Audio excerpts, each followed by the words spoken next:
et afin de mieux analyser la situation actuelle concernant la bande de Gaza, nous avons contacté par téléphone Madame Farida Achoubechi, députée au Parlement égyptien et écrivaine. Madame Achoubechi, bonsoir. Vous et à tous les téléspectateurs. On se trouve actuellement dans une situation précaire, tendue, avec un avenir pas très clair en ce qui concerne la bande de Gaza, une invasion totale de la part d'Israël peut-être à Rafah ou une trêve solide et un échange d'otages. Bien sûr, la médiation égyptienne a joué un rôle très important en ce qui concerne l'acheminement des aides vers les Palestiniens et également pour arriver à un accord.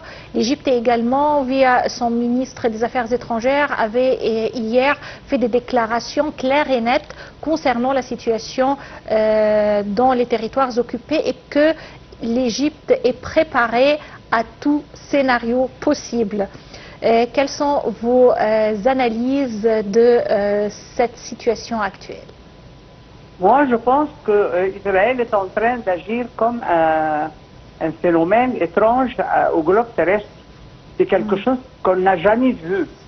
C'est enfin pas un État parce que c'est une bombe qui ne sait, le seul langage c'est les bombes et les fusées. Et malheureusement, les États-Unis confirment chaque jour son appui total à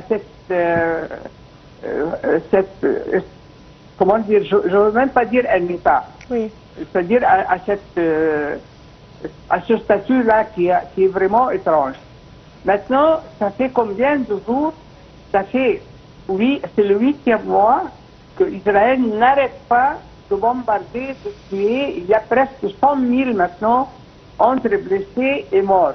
Oui. Et la plupart, il y a 30 000 morts et plus même que 30, et la plupart ce sont des enfants et des femmes. Alors, est-ce que les enfants de 2 mois et 3 mois, ce sont des membres de Hamas? Ça, c'est vraiment une hypocrisie incroyable et sauvage. Parce qu'on ne peut pas maintenant, personne ne peut défendre maintenant l'attitude de cet État sioniste-là. Personne ne peut défendre le bombardement incessant tout le temps contre des gens démunis. Ils n'ont rien. Ils sont en train de...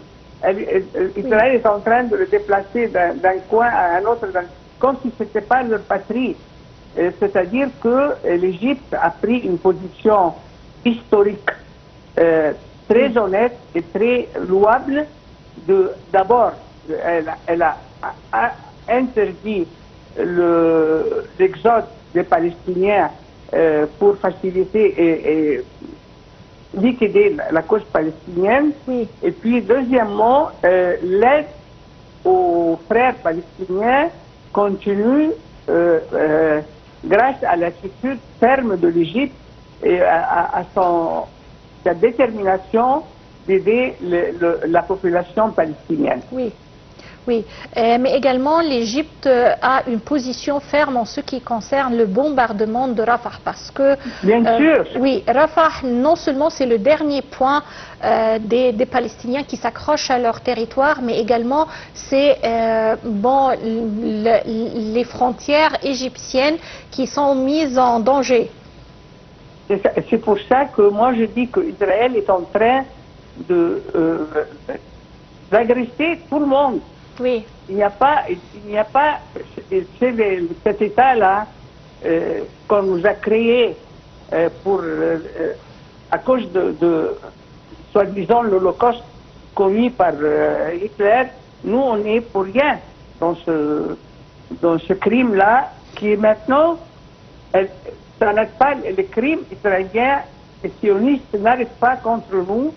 Et moi, je pense que depuis le début, ils voulaient agresser l'Égypte, mais ils ne pensaient pas qu'elle aurait une attitude aussi ferme que celle qu'a pris notre président. Oui. Et ils savent très bien, ils ont très bien compris qu'il est très sérieux dans ce qu'il dit. Et nous avons une armée qui nous protège et qui nous défend.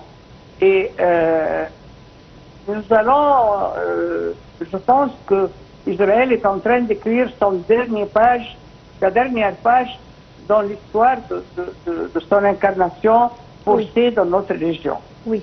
Madame Farida Choubechi, députée au Parlement égyptien, écrivaine, je vous remercie infiniment pour ces explications.